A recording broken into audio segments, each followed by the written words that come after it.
सरकार से और कानून व्यवस्था से कोई इकबाल नहीं रहा है और लोग जो है नक्सली पर ज्यादा विश्वास करते नहीं, मैं यहाँ ये बहुत पुराना उदाहरण है, ये 20 साल पुराना उदाहरण मैं दे रहा था, लेकिन बीच में मंत्री मैडम टोक दी और अध्यक्ष महोदय चूंकि वो सरकार की मंत्री हैं, थोड़ा सा अध्यक्ष महोदय को भी उनका फेवर करना पड़ा और बोला जयराम जी आज के लिए आपका समय इतना ही है।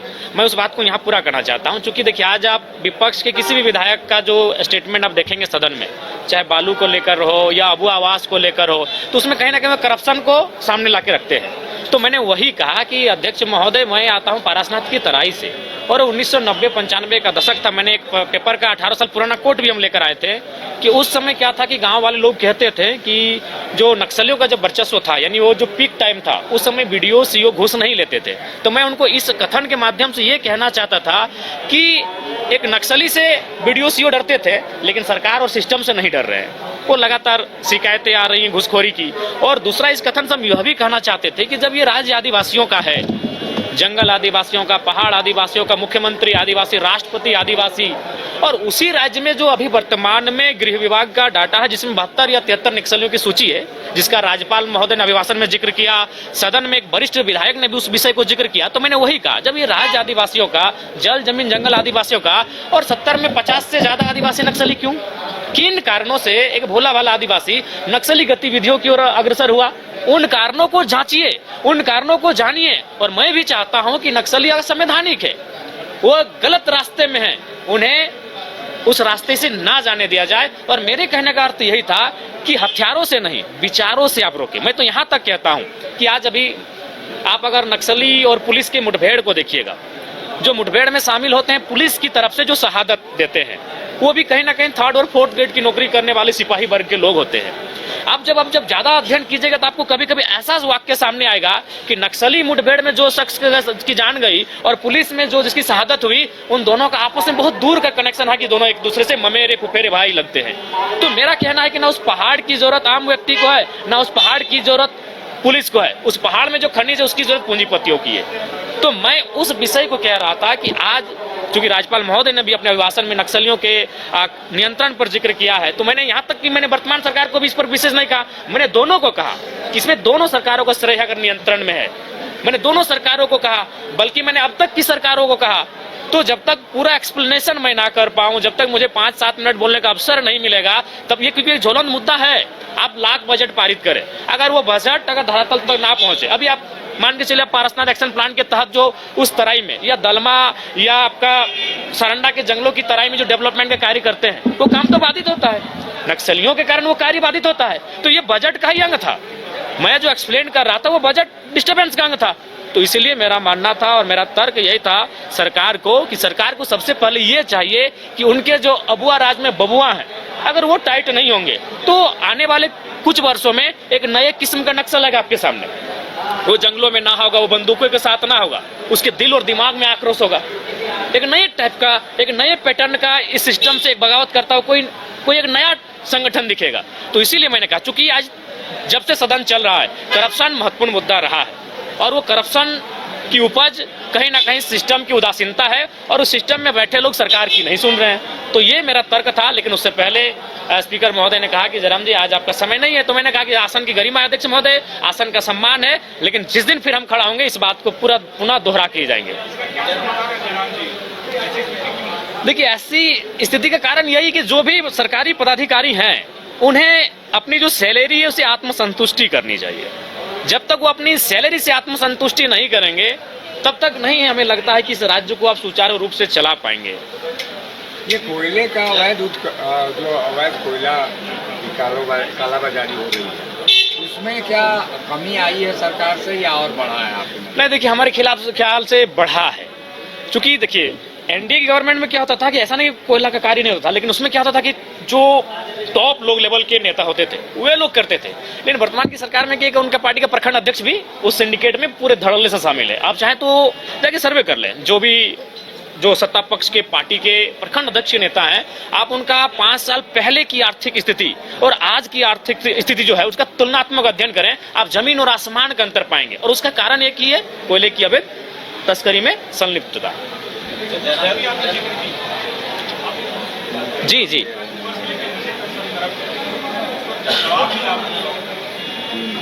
देखिए, जवाब जैसे कि वित्त मंत्री महोदय जवाब दे रहे थे और सदन के एक वरिष्ठ नेता भी हैं, वित्त मंत्री भी हैं और सुलझे हुए इंसान हैं, लेकिन मैं उनके जवाब को उन्हीं के क्षेत्र में ले जाता हूं। वो पलामू क्षेत्र से आते हैं, पलामू प्रमंडल से, और हमें लगता है कल के ही अखबार में मैंने पढ़ा कि एक डीएसपी को बालू जो अवैध तस्करी करते हैं, अवैध कार्य करते हैं, उन्होंने डीएसपी को घायल कर दिया। बागमारी की घटना आपसे छुपी नहीं है, कुछ दिन बाद फिर थानेदार के हाथ को तोड़ा गया, ये घटना आपसे छुपी नहीं है। तो ये चीजें तो चीख चीख के कह रही है कि सिस्टम और विधि व्यवस्था किस दिशा में है। सरकार, देखिए, सबसे पहला बात है सरकार ईगो में है कि भाई हम सरकार में अपनी खामियों को क्यों स्वीकारें। मेरा कहना है वही सरकार बेहतर होती जो अपनी गलतियों को स्वीकारे कि हाँ ये गलतियां हम में हुई हैं। ठीक है, आप सदन में मत स्वीकारिए। मेरा कहना है सरकार के जो मंत्री हैं वो सदन में ना स्वीकारे कि हम भूल कर रहे हैं, लेकिन आप जब कैबिनेट में बैठते हैं, जब कैमरा ना होता है, जब मीडिया नहीं होती है, उस समय स्वीकारे कि हाँ ये असुविधाएं इस राज्य में है जो राज्य की जनता के लिए खेद है। जब तक वो अपनी खामियों को नहीं स्वीकारेंगे, अपनी गलतियों को नहीं स्वीकारेंगे, बल्कि अपनी गलतियों में ईगो के रूप में खड़े हो जाएंगे, इस राज्य को आप गति नहीं दे सकते हैं। जयराम जी, रसोईया संजय जी का लोग जो है वहाँ विधानसभा के बाहर आंदोलनरत हैं। लोग कह रहे हैं कि 2000 के लिए हमें आंदोलन करना पड़ रहा है और मैया सम्मान योजना जो घर बैठे बैठे। तो गलत तो नहीं कह रहे हैं, सही बात है। मान के चलिए मैया सम्मान योजना एक तरह से ये उपहार है, एक तरह से ये पुरस्कार है, तो उनका कहना ठीक है। पुरस्कार से तो ज्यादा उनको मिलना चाहिए जो श्रम कर रहे हैं, क्योंकि मैया सम्मान योजना की राशि जिस बहन को जा रही है, मैंने पहले भी तर्क दिया था 45 से ऊपर का, मैं 40-45 के जो ऊपर है उनका मैं समर्थन करता हूं, और बाकी जो लगे उनको स्कॉलरशिप के रूप में मिले, मैं आज भी उस बात पर अडिग हूं, चाहे मेरा वोट का क्या है मतलब नहीं है, लेकिन उनका भी तर्क सही है कि ये उपहार के रूप में हम इनको 2500 रुपए दे रहे हैं और वो श्रम कर रहे हैं, लगभग 8 घंटे श्रम कर रहे हैं, चाहे वो रसोईया हो, पोषण सखी हो, जल सहिया हो, सेविका हो, सहायिका हो, स्वास्थ्य सहिया हो, वो श्रम कर रही है। तो जाहिर सी बात है अगर किसी को आप उपहार में, यही चूंकि सरकार का विषय है, सरकार अगर किसी को उपहार में 2500 रुपए देगी तो उसी समय कोई बहन खड़ा होकर कहेगी कि हम 8 घंटे श्रम कर रहे हैं तो हम कम से कम उससे दोगुना राशि लेने का हकदार रखते हैं। आप उनको दीजिए 2.5। अगर आप मैया सम्मान योजना चूंकि अपने सरकार बना लिए, वो आपका मुख्य एजेंडा था चुनाव जीतने का, तो चूंकि अगर आप मैया को 2500 रुपए देते हैं तो जो लोग श्रम कर रही हैं, चाहे वो कोई रहे, आंगनबाड़ी की रहे, जल सहिया रहे, स्वास्थ्य रहिया रहे, पोषण सखी रहे या रसोईया रहे, उनको कम से कम उनसे इस 2500 से दुगना वेतन मिलना चाहिए, क्योंकि वो श्रम कर रही हैं, वो अपने आप का मेहनत कर रही है, वो खटा रही है अपने आप को। जी, ये तो काफी दुर्भाग्यपूर्ण है। ये रिपोर्ट अभी 2020 जब वो कोरोना का काल था, जब हमें लगता है कि एक आम व्यक्ति के साथ साथ शायद पत्रकार बंधुओं ने आपने भी एक टीम बनाया होगा और आप लोग गांव-गांव मास्क लगाकर, हाथ में ग्लव्स लगाकर गए होंगे, लोगों की सेवा किए होंगे, आप एक दूसरे से डोनेशन कलेक्ट किए होंगे, और उस समय जो राशि अगर सरकार को मिलती है और उसमें अगर घोटाला होता है तो ये तो मतलब इसमें तो कोई उत्तर ही और मैंने कहने लायक ही नहीं बचता है।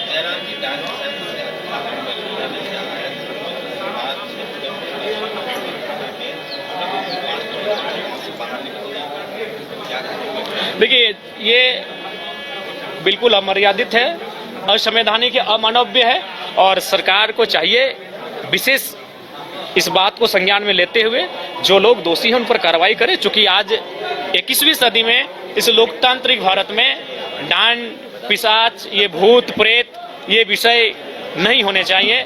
इन विषयों पर लोगों को प्रताड़ित नहीं करना चाहिए। ये बहुत ही दुखद है और खेदजनक है।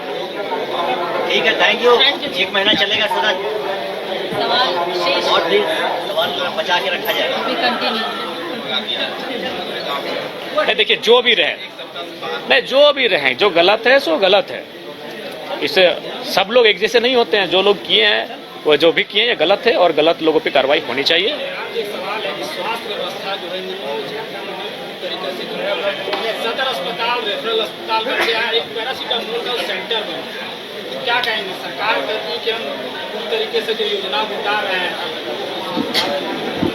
देखिए, मेरा मानना है कि बिल्कुल ये आम व्यक्ति की जरूरत से जुड़ा हुआ विषय है स्वास्थ्य। मैंने सुझाया भी है कि कम से कम और 2-3 नई बीमारियों को आप असाध्य रोग, जो मुख्यमंत्री का असाध्य रोग का उपचार हेतु जो फंड दिया जाता है जिला को, उसमें और 2-3 बीमारियों को सर्वे करते हुए ऐड किया जाए। और ये तो जग जाहिर है कि आज स्वास्थ्य की स्थिति क्या है। हमें लगता है कि आज जो बजट अभी प्रस्तुत होगा उसमें हमें लगता है कि प्रमंडल स्तरीय में रिम्स जैसी सुविधाएं होनी चाहिए। क्योंकि हमें लगता है कि आप अगर रिम्स को जाकर देखेंगे तो बहुत ही पीड़ादायक स्थिति में रिम्स खुद है। तो इसीलिए कम से कम प्रमंडल स्तरीय इस बजट में कम से कम एक नया रिम्स आए, ये सरकार को पहल करनी चाहिए। 5 राज्य, 61 शहर, 150 प्रोजेक्ट और एक वास्तु विहार। नई सोच, नया घर। बनाए रखिए अपना प्यार, सेवा में है वास्तु विहार।